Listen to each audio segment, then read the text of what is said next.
Good morning, YouTube. I'm going to talk a little bit about sexuality, and the reason why I want to talk about that is because it's um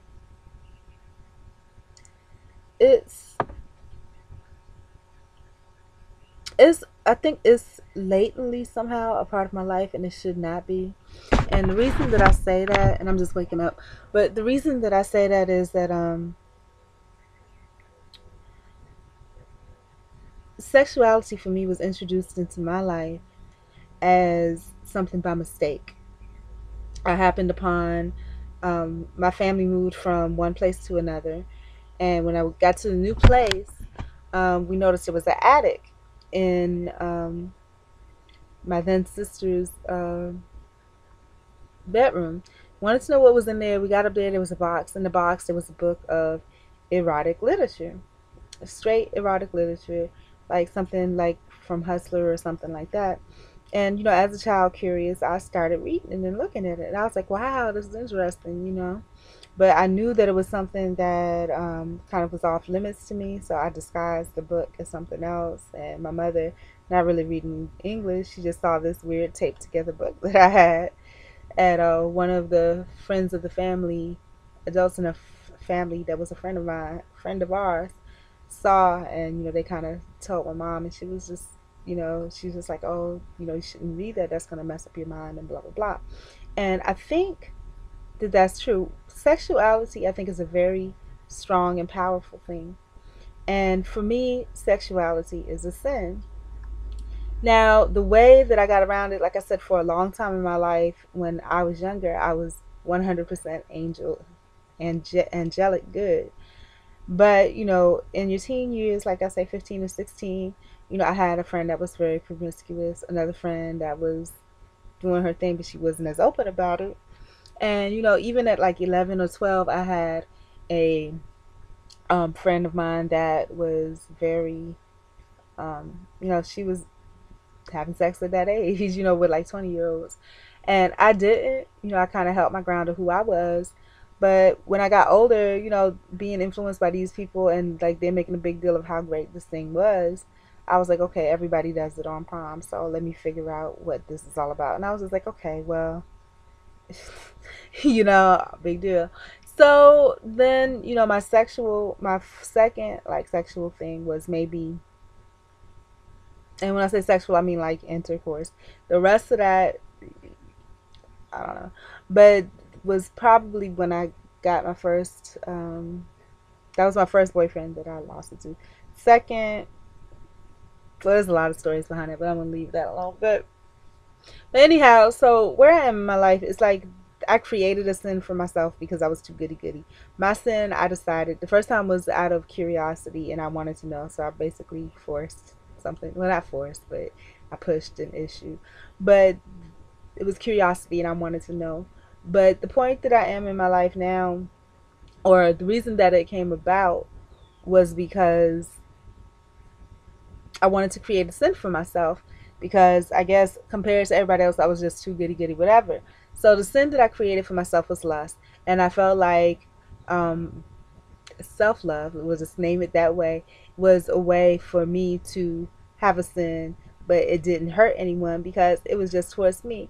But sin does hurt people, even if it's something that you feel is just self contained and just to you, it hurts people. And the reason why it hurts people is because it changes your moods and your attitudes, and it changes the way that you react to certain things. Now, for me, it was, and I had gotten warnings about it from God, I guess, having dreams about, which would start off as sexual dreams. Well, it would start off normal. It would be something like me laying in bed sleeping, and maybe I had a window by me.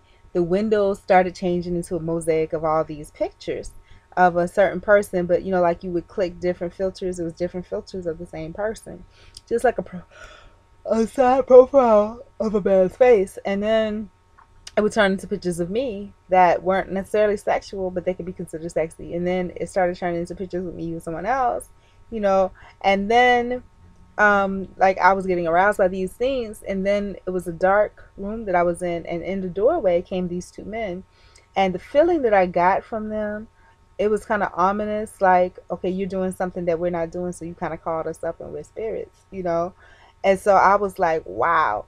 And it scared me. And I can't tell you how dramatic the feeling was, but it was just wrong. Almost like if you ever saw the movie The Shining. And in the movie The Shining, there was an erotic scene where there were these two women. And the first thing is that, okay, in the normal condition, if you didn't know what this movie was about, you would find that a little stimulating. But because you knew that something just crazy wicked was going down, it's almost like, you pushing back like, no, no, no, you don't want to see. So that's kind of the feeling you get. Now, let's fast forward like 20, 25 years or so to the present. The present, I'm not sexual at all. And I say that, but when I say that, I mean not like when it involves like other people and things like that. It's basically self-contained into myself, and it's for me. And the thing about it is that, let's see, it's oxymoronic in a way because it's self-contained and it's for me, but I share um I share it kind of through, like, with my fantasies and things like that.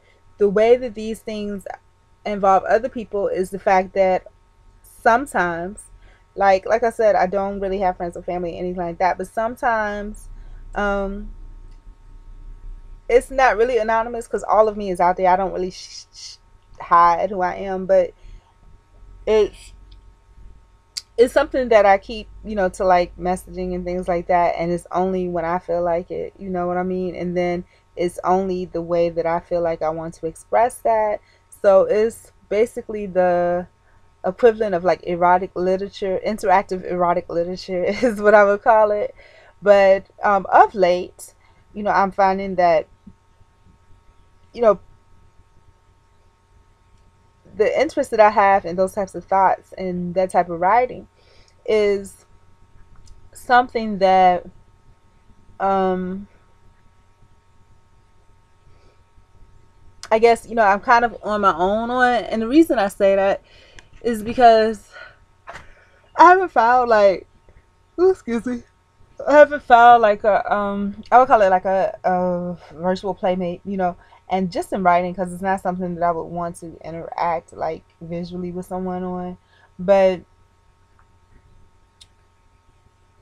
I think that it's like a huge sin. And the reason why, again, is because, let me tell you how I would use it now. Like, for me, what happens is that when, being there, having friends with a family, it's like it can be stressful sometimes. And when you're stressed like that, it's like sometimes you want to just hide, pull the covers over your head and just kind of hide.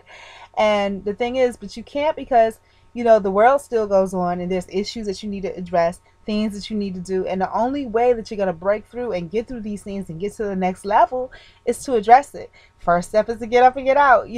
So in order for me to stop hiding, in order to get up and get out, it's almost like, to me, an orgasm is like pressing the reset button on life. It's almost like God would press the reset button on the world and send like a tidal wave and wash everything clean. That's kind of what idealistically an orgasm is for me. You're pressing the reset button on your body, your thoughts, your emotions, your feelings, and hopefully, if the orgasm is good enough, it just kind of flushes out like all the impurities, which kind of, like I said again, it's an impurity in itself, but just all of the things that stressed you out, it kind of just flushes it all out. Okay. Supposedly, idealistically, that's the way that it works. But the thing is that if you spend too much time with anything, it has the opposing effect. Now, so it's supposed to reset and everything, push it all off. And again, we're talking about sexuality. I remember when I was younger, how, women that were promiscuous were quote unquote hoes, but men that were, didn't have a name. But I remember an older lady was telling me that men, basically it has an effect on their bodies as well, because if they are too sexually active, then what happens is that their penis doesn't get erect. What happens is that they've had it so much that it doesn't respond. It's just like a dish rag, is what she told me. And so I guess in the same way, like I said, I don't think about self love necessarily as sex, but I guess it is, because if you are triggering those things in your body over and over again, then eventually it comes to the point, like if God keeps hitting the reset button on the world and sending the tidal waves going over and over again, eventually he's going to hit it and the waves are going to be like, and ebb back.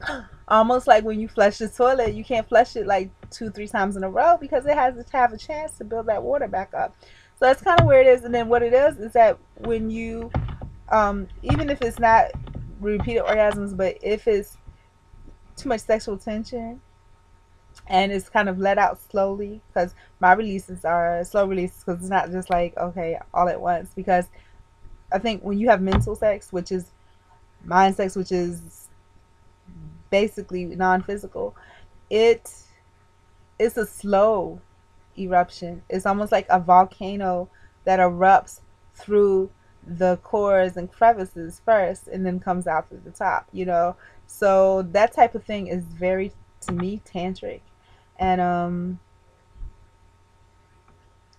so so that is what it is. And the reason that I'm hesitating the way that I am in speaking is because, again, I think work plays into everything. And then I'm thinking about that work, and I'm thinking about how, I was treated, and this absolutely not. And I need to address that because it's going to be an issue, and this is something that could change the rest of my life if I don't address it. About how I feel about myself, about how the way that I present myself to other people, and I can't allow that to happen. So I most definitely have to address that, and I'm going to. I'm getting up in a minute, but I did want to talk about sexuality because it is having the opposite effect at times. Like I said, where you're like, okay, I need to get up. I need to get up. Okay, this is gonna help me get up, and then it's becoming ineffective. I guess like any drug, anything that you're doing that you should not be doing, it starts to have the opposing effects. Like at first, it might really work, you know but then after a while it's like it doesn't work anymore. And not only does it not work, but it brings other negative things. Like the first thought is, okay, I got to get up, I'm going to get this done, and it's going to help me to like promote propel myself out. But then there are instances where, okay, that's what you're thinking, but if you come to that point, it'll be great. But the thing is that it'll take all day for that to happen, because it's a slow, like the type of tantric mental sex is like slow. It takes forever.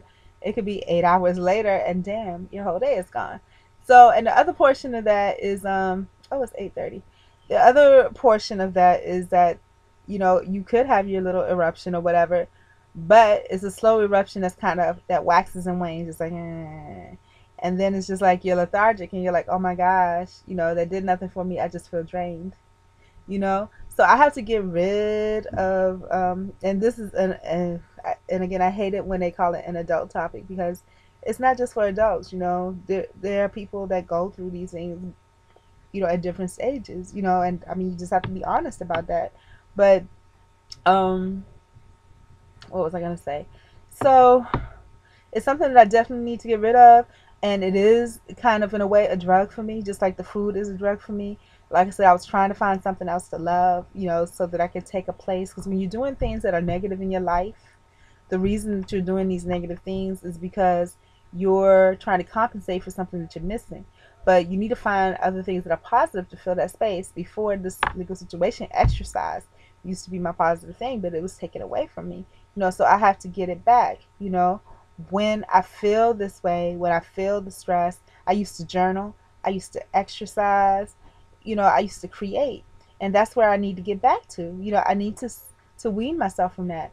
You know, Basically, I really don't have any money right now, so it's a good thing, because that means that, I don't have an enabling factor to allow me to just eat like there's no tomorrow. Two, because I don't have any money, I have to exercise because I have to walk 5 miles to and from work. Three, with the sexuality thing, that thing I have to work on, because that's still somehow accessible to me, and I need to get rid of that. I need to get rid of the sexuality. I don't know how to get rid of that, because now that's like the only outlet. So I need to find a way to get rid of that. So I don't know. I have to brainstorm about it. My time is almost up here. I'm gonna think about it, but I'm about to get up and get out, and take a shower and do something with my hair. Not a whole lot, but at least try to run a flat iron over it or something. And then that's it. And then I'm gonna address the work things. Bye.